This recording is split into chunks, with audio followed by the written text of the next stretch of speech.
Bueno, el día de hoy entonces yo, bueno, para quienes no me conocen, soy Paola Venegas, soy residente de psiquiatría adulto, y el día de hoy el tema a tratar son los síntomas primordios del estado mental de riesgo asociado a transdiagnóstico. Los contenidos a tratar en esta sesión parten con la introducción, algunos conceptos generales, de neuroplasticidad, por ejemplo, para comenzar a grosso modo, algunos aspectos históricos respecto a los paradigmas y cómo se ha ido cambiando a lo largo del tiempo, desde lo que se considera el pródromo hasta los ultra high risk y el TARMS, con sus criterios, las limitaciones de ambos, y finalmente cerrar con una propuesta de estructuración de acuerdo a algunos estudios en relación a estos estados de alto riesgo clínico asociados a psicosis. Primero entonces partir con el concepto de neuroplasticidad. Esta plasticidad cerebral en el fondo se define como esta capacidad biológica que es inherente al sistema nervioso central obviamente, y es esta capacidad de experimentar estos cambios adaptativos que son estructurales, que son funcionales, en respuesta a estas demandas del ambiente, y estos cambios resultan de procesos donde participan variables que son más bien biológicas, y también hay variables que son más bien ambientales, con esta interacción recíproca, y los cambios a nivel cerebral, mediados por esta acción del ambiente, pueden ocurrir en prácticamente cualquier punto del ciclo de la vida, obviamente con distintos grados de éxito, y aquellos periodos en que la acción del ambiente tiene un mayor impacto en la emergencia de nuevas conductas, se ha denominado entonces como estos periodos críticos y periodos sensibles, y ambos periodos se consideran como estas ventanas de oportunidad durante las cuales se requiere este estímulo y estas experiencias específicas en relación, o sea, en realidad como toco este tema de las ventanas de oportunidad porque es una de las bases en el fondo del paradigma actual respecto a las instancias de intervención precoz para evitar en el fondo esta progresión a diagnósticos como más severos en el área psiquiátrica. Respecto al origen de los estados mentales de riesgo, mencionar que parte de este concepto de pródromo, como que antes hablaba un poco más de estos diagnósticos categoriales, y en relación a eso es bien sabido que durante mucho tiempo, más de un siglo, las formas graves de trastorno mental suelen estar precedidas por un periodo que es relativamente inespecífico y que tiene síntomas de naturaleza y de claridad que son insuficientes para justificar en realidad un diagnóstico, y el término pródromo, con este sentido como de progresión inevitable más bien, parecía entonces captar bien este concepto. Ahora, es importante mencionar que este concepto de pródromo igual antecede un poco al trastorno o al estado mental mismo, porque es un concepto más bien que es de una mirada más bien retrospectiva, que no tiene si lo vemos de forma estricta, no tiene una utilidad para hacer un diagnóstico más bien de riesgo. O sea, cuando ya el paciente, estamos hablando de que ya está la enfermedad, es donde nosotros recuperamos estos antecedentes, esta historia clínica, y es cuando hablamos de esta presencia de esta serie de síntomas que se consideran como un pródromo. Y si nos vamos a algunos aspectos históricos que se ven a un costado de la pantalla, partir particularmente en el caso enfocado a la esquizofrenia, por ejemplo, con uno de los aspectos como más destacados de la versión de Kraepelin, que ya le llamaba como demencia precoz en ese entonces, y que tiene que ver con esta mirada más bien longitudinal de la enfermedad, o sea, con esta naturaleza que era más bien deteriorante en el largo plazo, y esto influyó de cierta forma fuertemente en la manera de entender la psicosis, que estaba centrada básicamente en los síntomas de presentación y no en su trayectoria. Y por otro lado tenemos a Conrad también, que ya hablaba, se sabía ya en ese entonces de que habían pacientes que desarrollaban psicosis y que presentaban cambios previos a esta aparición de síntomas psicóticos positivos, incluso por años previos a la aparición del mismo, y que podían ser pesquisados más bien de forma estandarizada y de forma retrospectiva, que es como lo que nos referimos al pródromo. Y varias décadas después, algunos autores introdujeron esta idea de los periodos críticos de tratamiento como determinantes en el fondo del pronóstico de los pacientes. Específicamente mostraron que los pacientes que pasaban más tiempo con psicosis no tratada presentaban obviamente una peor respuesta al tratamiento y un peor pronóstico a largo plazo, mientras que Por el contrario, si en el fondo recibían un tratamiento a tiempo, había una proporción importante de pacientes que respondían de forma adecuada. Ya en el año 98 aproximadamente, Birchwood acuñó el término de hipótesis de periodo crítico, y de acuerdo a sus observaciones, los primeros años después del primer episodio psicótico serían especialmente importantes en el fondo en la evolución de la enfermedad, ya que durante este periodo todas estas influencias biológicas, psicosociales y psicológicas están en desarrollo y en el fondo muestran una gran plasticidad. Y a todos estos hallazgos clínicos se han incorporado también una serie de evidencias provenientes de estudio de otras áreas como las imágenes o la neuropsicología, que refuerzan esta importancia de la intervención precoz. Pero el mayor impacto en el área se produjo cuando en el fondo este conocimiento de los síntomas presentes en el pródromo se transformó más bien en definiciones operacionales de sujetos que potencialmente iban a estar cursando con un pródromo, que eran los llamados estados de alto riesgo. Ahora, ¿cómo se originó el concepto de riesgo, o de alto riesgo, o de ultra alto riesgo? Que es algo que detalla muy bien en una publicación, un paper de McGorry. Y en el fondo es que si se iba a desarrollar un enfoque más bien preventivo para el tratamiento de los trastornos mentales, que eran potencialmente graves, esta mentalidad de lo que hablábamos recién, de esto más categorial, de esto como más centrado en el pródromo, esta mentalidad determinista más bien debiese definitivamente cambiar, de cierto modo. Y la principal motivación de los programas de intervención temprana o de enfoque preventivo es en el fondo identificar a las personas que tienen este mayor riesgo para desarrollar patologías psiquiátricas severas, y de esta forma intervenir de manera precoz para evitar el desarrollo de estas o mejorar en el fondo en su defecto su pronóstico en el largo plazo. Mencionar que la gran mayoría se centraron en la psicosis y algunos más específicamente en lo que era la esquizofrenia,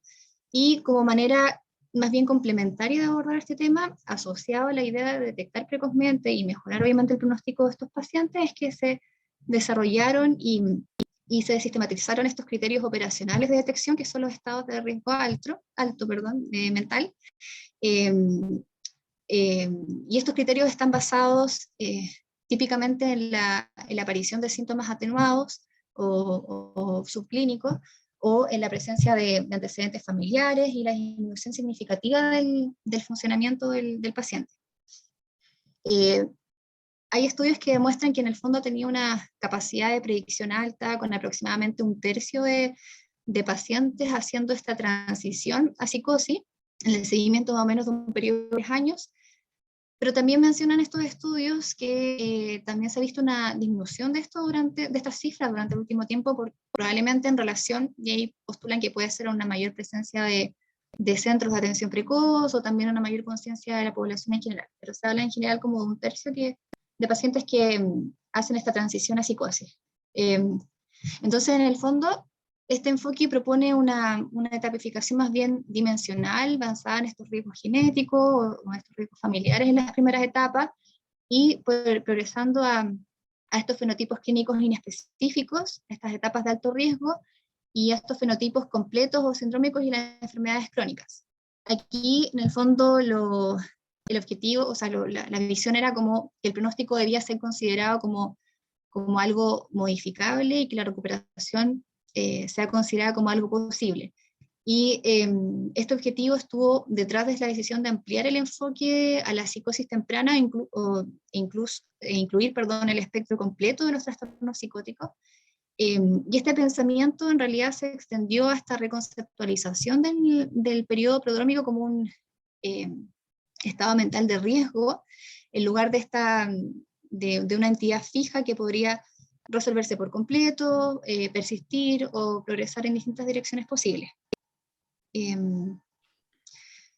Doctora, se nos va ahora, este es un esquema donde hay algunos autores que han desarrollado ciertas estrategias de seguimiento, y explica en el fondo la trayectoria clínica de estos jóvenes que buscan esta ayuda con este antecedente de alto riesgo de desarrollar como un cuadro psicótico. Y entre las las personas que están en este...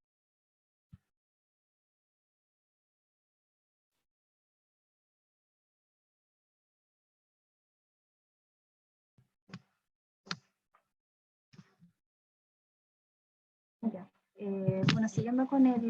donde habíamos quedado era en este diagrama que les comentaba, donde se evalúa esta trayectoria clínica de jóvenes que buscan ayuda con este antecedente de alto riesgo de desarrollar esta esquizofrenia o este trastorno psicótico, y utilizando estas diversas estrategias para su detección entre las personas de alto riesgo clínico, que buscan ayuda, mucho para necesitar ciertas intervenciones, y según las observaciones de los centros especializados, según las observaciones de los centros especializados, alrededor de un tercio de las personas con este riesgo clínico alto pasan a un trastorno psicótico o a la esquizofrenia, o sea, claro, a la esquizofrenia dentro de un periodo de 2 a 5 años desde que se busca esta ayuda, y una minoría va a remitir, algunos van a permanecer en otros diagnósticos, digamos, en un estado de deterioro comparable, otros pasarán a otro trastorno psiquiátrico, no necesariamente asociado con la psicosis, y esto enfatiza la importancia también del pensamiento transnosológico asociado o sea, para las estrategias en el fondo diseñadas para reducir la transición. Ahora, respecto a estos ultra high risk, en realidad este estado mental de riesgo se divide en 3 diferentes grupos de pacientes o 3 criterios que tienen algunas características especiales. Están los BLIPs, que ahí está la sigla en inglés, pero son los síntomas psicóticos intermitentes, breves y limitados, que van a ser por periodos cortos de tiempo, van a remitir de forma espontánea, y que no configuran necesariamente los criterios para un diagnóstico de un trastorno psicótico. El segundo grupo, el segundo criterio son los APS, que son los síntomas psicóticos atenuados, donde se hace referencia a creencias extrañas, pensamiento mágico, alteraciones perceptuales, ideas paranoides, lenguaje extraño, conducta también extraña, pero que no tienen esta intensidad suficiente para definirlos como episodios psicóticos previamente tal. Son síntomas más bien aislados y donde existe cierto grado de insight en el paciente y que no lo hacen en el fondo disfuncional en su entorno. Y por último están los GRD, que son los criterios de riesgo genético y el deterioro funcional. Y aquí existen características de su personalidad que son más propensos a desarrollar síntomas psicóticos ya sea por esta reducción del funcionamiento social, por este aislamiento del entorno, o también está este antecedente de familiares con patología psicótica. Pero es importante mencionar que en los estudios que se han hecho aproximadamente en un periodo de 5 años, 4 o 5 años, no se ha visto más riesgo en realidad que en la población general, pero también se menciona que se presume que pudiese haber un mayor riesgo en seguimientos ya a más largo plazo. Ahora este es un diagrama que probablemente ya han visto en muchas oportunidades, pero en el fondo aquí se muestra la estadificación del curso hacia la psicosis. Son estos pacientes que están situados en este estadio, en el 1B, que se encuentran entre el primer brote psicótico y algunos síntomas que en el fondo que preocupan a las personas y que son motivo por el cual consultan. Y esto pareciera así que es como más bien lineal y que solamente lo hace útil más bien para la predicción de psicosis. Ahora es importante mencionar que si bien es cierto es un paradigma de investigación de los ultra high risk, es que ha sido en realidad un enfoque bastante productivo, ha demostrado estos factores de riesgo, estos marcadores predictivos, y que apuntan hacia estos mecanismos etiológicos que están involucrados en la aparición de los trastornos psicóticos, pero sin embargo se describen algunas limitaciones. Y dentro de las limitaciones que se describen en algunos estudios, algunos autores,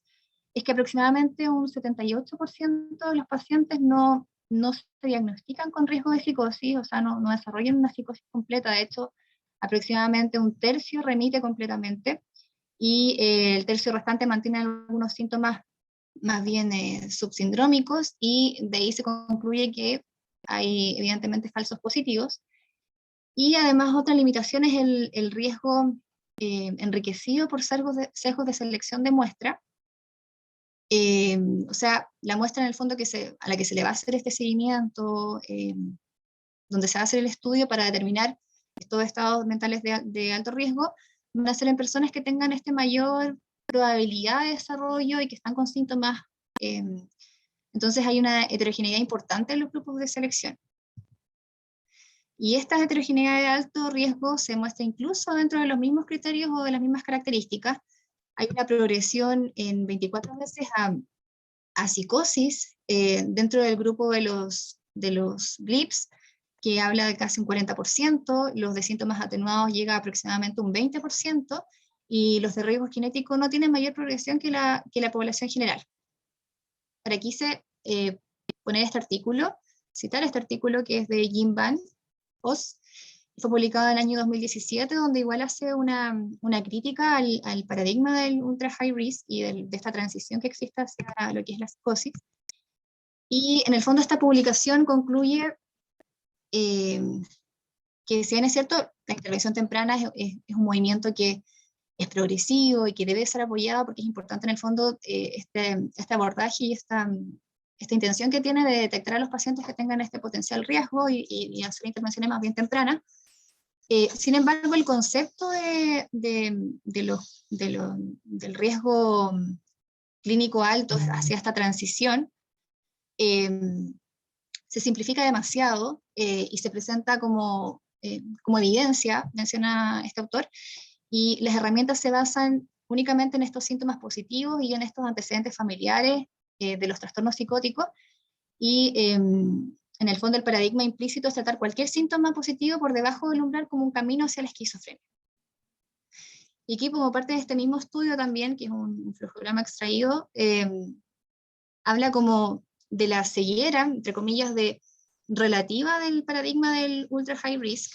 y aquí comenta que hay se ve, por ejemplo, un desarrollo natural de la psicopatología multidimensional a lo largo del tiempo, y los círculos negros que se observan indican los síntomas psicóticos positivos, que son los síntomas psicóticos atenuados, y otros círculos en escala de grises más bien indican otra psicopatología. Y como el paradigma del ultra high risk ignora la psicopatología multidimensional en el fondo, permanece, lo llama él ciego, y solo ve en realidad los fenómenos psicóticos como precursores de esta esquizotransición, o sea, de la psicosis más severa, y mientras que estos fenómenos son de hecho como un marcador de resultados relativamente pobres en realidad de psicopatología multidimensional. En el fondo habla que este enfoque está restringido en los síntomas positivos en el paradigma, y eso significa que se pierde un potencial considerable para la prevención de las fases 1 a 4. Ahora era importante también abordar cómo emergen y evolucionan los trastornos mentales, y la elección de algunos autores de dónde definir el límite de la enfermedad en realidad ha sido impulsada por estas preocupaciones del sobrediagnóstico, del sobretratamiento y del etiquetado también. Y es importante definir un límite porque en el fondo eso está vinculado a una decisión más bien categórica de si se indica o no se indica, o si se ofrece o no una determinada intervención. Y la definición de un límite o una zona fronteriza es importante, que debe complementarse con una comprensión de la dinámica de cómo las personas pasan de estar sanos a estar enfermas. Las personas desarrollan en el fondo síntomas ya sea por la intensificación de rasgos o por características existentes dentro del rango normal de experiencia, como pudiese ser, por ejemplo, la ansiedad o la tristeza, o por la adquisición de nuevas experiencias subjetivas, como por ejemplo pudiesen ser las alucinaciones o los pensamientos obsesivos, o bien con una combinación de ambos. Y los síndromes se desarrollan a través de la acumulación concurrente o secuencial de dichas experiencias y conductas, y cuando manifiestan cierta coherencia y cierta estabilidad. Ahora, las características claves para determinar si existe un trastorno son particularmente la gravedad y la persistencia, aunque algunos argumentan que también debe estar presente el deterioro funcional. Ahora, respecto al enfoque del estado mental clínico de alto riesgo, o el CHARMS, que es como se resume con su sigla en inglés, en realidad esta nueva estrategia diagnóstica, predictiva, este enfoque se sustenta en la alta prevalencia de trastornos mentales en la población joven, en las limitaciones de nuestros sistemas de clasificación categoriales, en los enfoques de identificación de riesgos, también en las trayectorias heterotípicas, en los patrones de síntomas difusos en etapas tempranas, y eso hace necesario desarrollar esta mirada más amplia para abordar estos pacientes que indican la necesidad de desarrollar una nueva estrategia diagnóstica y predictiva. Y teniendo esto en cuenta, se desarrollan entonces los llamados estados de alto riesgo clínico, o estos TANS, como este síndrome amplio, más bien más amplio, de patología mental de alto riesgo que requiere una intervención, y esto incluye estados subsindrómicos, de síntomas psicóticos más bien atenuados, alteraciones del ánimo, alteraciones de la personalidad, también la historia familiar de estos antecedentes de patología mental severa, asociada también, por supuesto, a una disminución significativa de la funcionalidad. Hay estudios iniciales que muestran resultados con una transición de población de aproximadamente un 30% a patología mental severa en un año. Y el enfoque que se ha adoptado recientemente, guiado por el modelo de esta estadificación clínica y consistente con las estructuras de algunos servicios clínicos, donde se evalúan a estos jóvenes de amplio espectro, es una adaptación de enfoque original del estado mental de riesgo para, en el fondo, abarcar una gama más amplia de entradas y salidas de estos síndromes objetivos. Para aquí, tal como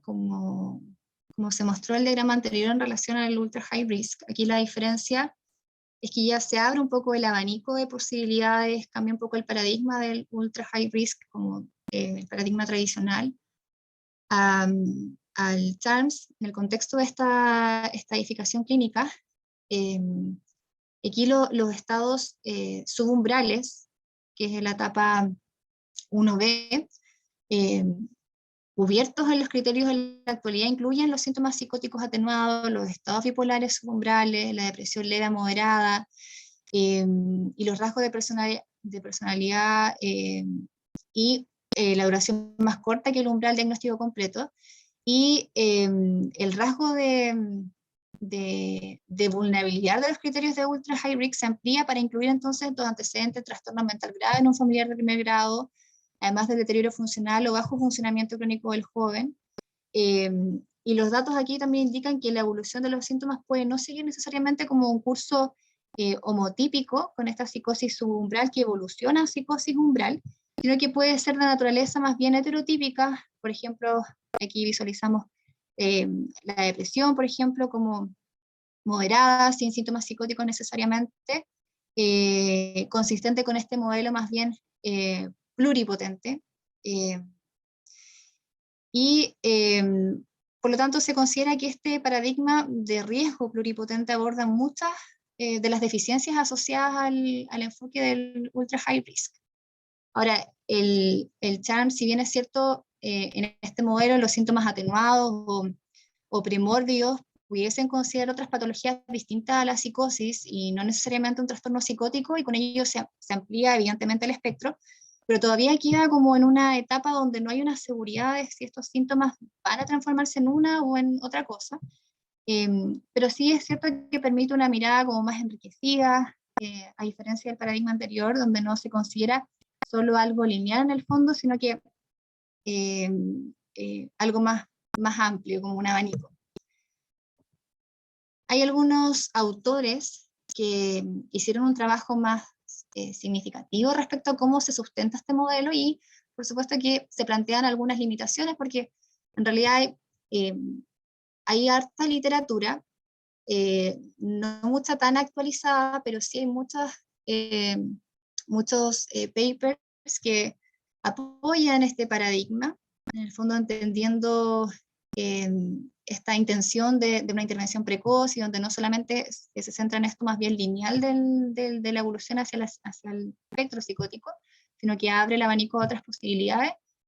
Pero también hay aquellos que plantean estas limitaciones y que son un poco contrarios a este paradigma. Y dentro de las limitaciones hay dos autores, uno es Webb, que comparó dos cortes grandes de pacientes donde habían grupos que progresaban y otros que no progresaban a psicosis, y se demostró que el único desenlace que era estadísticamente significativo era la progresión a psicosis, y que era mayor en el grupo de alto riesgo de psicosis versus los controles que buscaban ayuda, en el fondo, pacientes que no cumplían con las características de un estado mental de riesgo de psicosis. Entonces es más bien sensible, o sea, la psicosis apareció efectivamente más en aquellos que tenían este riesgo mental. Ahora, otro punto que plantea este autor es que la patología no psicótica fue más frecuente también en los pacientes que no tenían un estado mental de riesgo. Ahora, otro autor, que es Fusar-Polly, que en un estudio del 2017 vio que el riesgo acumulado para cualquier patología mental era igual a los 6 años, tanto los pacientes catalogados como con este riesgo y los que no, y no había diferencia significativa en cursar con una patología mental, pero cuando se separaban en patología psicótica y no psicótica, se vio en el fondo que las patologías no psicóticas eran menores en este grupo que en el que no tenía los criterios para ser catalogados como pacientes con un estado mental de riesgo. Ahora, algunos autores también proponen limitaciones de trabajo en general de estos paradigmas abordados, y las limitaciones son el concepto de ultra high risk, que es heterogéneo, y esta pluripotencialidad del riesgo que parece no estar como soportada por la evidencia. Ahora, respecto a la primera limitación, al concepto de ultra high risk heterogéneo, de los pacientes que están dentro de este alto riesgo de psicosis, hay que recordar, como había dicho anteriormente, que un 85% de ellos pertenece a este grupo de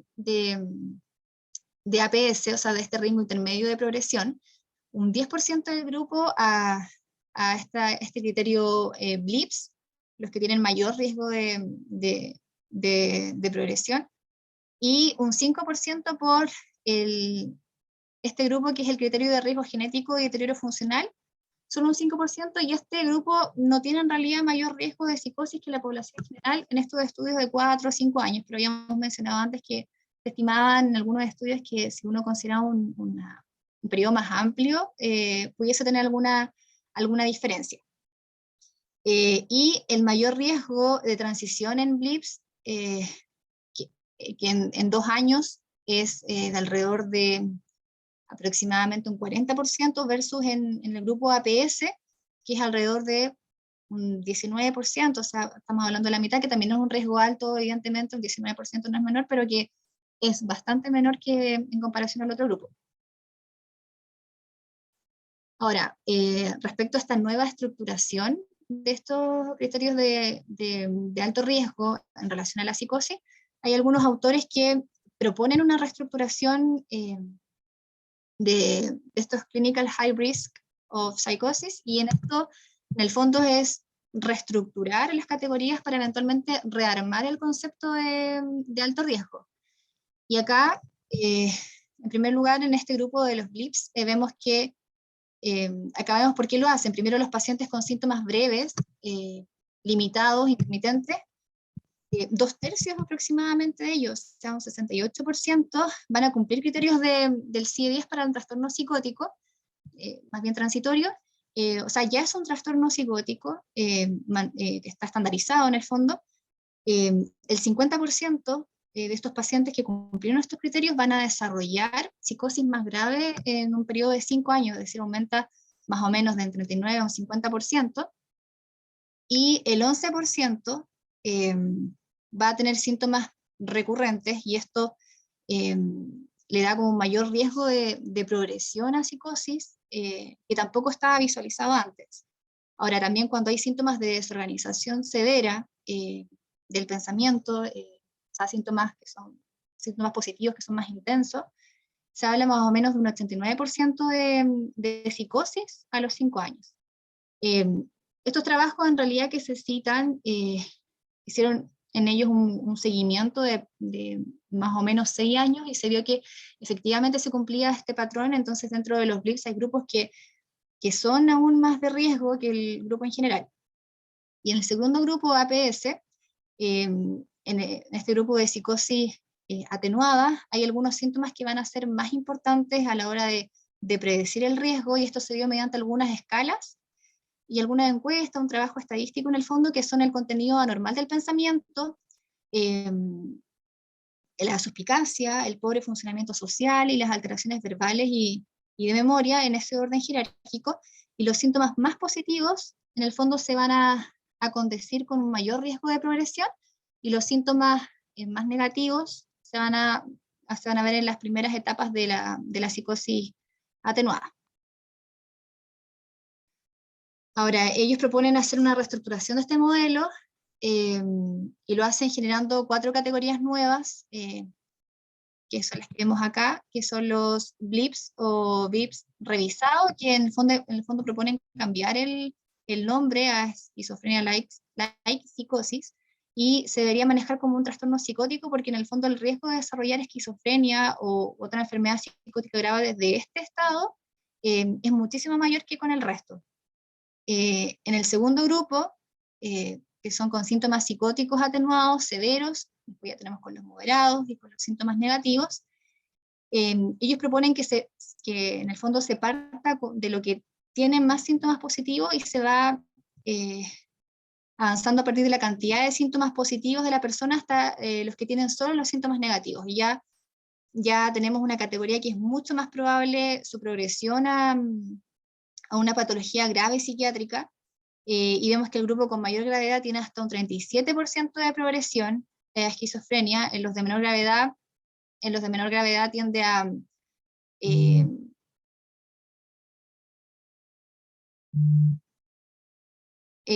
a quedarse igual o incluso a recuperarse. Es un grupo muy pequeño que evoluciona subiendo en el fondo de estado. Entonces se propone básicamente una reconceptualización de las categorías de estos estados mentales de alto riesgo, en orden jerárquico, de acuerdo a la intensidad de los síntomas.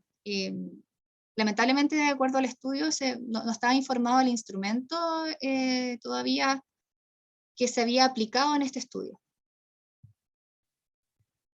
Incluso se había hecho una propuesta de manejo que se señalaba en este estudio, donde de acuerdo a la etapa se iban haciendo manejos también más especializados en cuanto a, por ejemplo, tratamiento psicoterapéutico o tratamiento farmacológico. O sea, habían recomendaciones respecto, por ejemplo, a psicoeducación en etapa premórbida, y terminaba finalmente en la indicación en los grupos que evidentemente había una progresión altísima de un cuadro psicótico en el fondo, de la indicación de antipsicóticos y la rehabilitación vocacional. Ahora, como conclusión, es importante partir de la base que el enfoque del estado mental de riesgo para la psicosis en realidad ha sido un paradigma de investigación en los últimos 25 años, y creo que en el fondo se puede visualizar en los estudios que están publicados. La intervención temprana es un movimiento progresivo y debe ser apoyado. Estas limitaciones, por supuesto, de estos enfoques actuales de identificación de riesgo, de patrones de síntomas difusos, y de las trayectorias también transdiagnósticas pluripotentes que indican esta necesidad,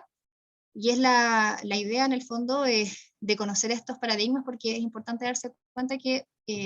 han sido un avance sumamente importante, sobre todo en cómo se han ido transformando desde este modelo más bien lineal, donde solamente se consideraba como un cuadro psicótico, hasta esto que es como un abanico de posibilidades donde también incluye otros diagnósticos, pero también hay ciertas limitaciones que son las que ya he mencionado, y entonces también es importante considerar que, en el fondo, vamos en la línea correcta, pero es importante seguir desarrollando otras estrategias,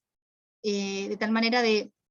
orientar el enfoque en estrategias para detectar estos pacientes, obviamente, y tener un impacto positivo en el pronóstico que tienen, en la evolución natural de la enfermedad, en caso de que en el fondo tengan criterios como para, en el fondo, terminar en un cuadro psicótico, o eventualmente una esquizofrenia. Tener presente que existen evidentemente factores de riesgo que están identificables estadísticamente, y que el riesgo puede ser delimitado y que nos ayuda a proteger a estos pacientes, y que, por supuesto, mencionar también que la evidencia también es controversial, y es escasa, la verdad. Y así como también hay muchos estudios, muchas publicaciones que apoyan y que están en el fondo en son con el paradigma en el fondo, de este abanico de posibilidades que se abre como algo más enriquecedor, digamos. También hay ciertos detractores que es lo que particularmente planteaban al final de la presentación respecto a estas limitaciones y estas propuestas de reestructuración. Esta es la bibliografía que utilicé, y eso sería. Muchas gracias.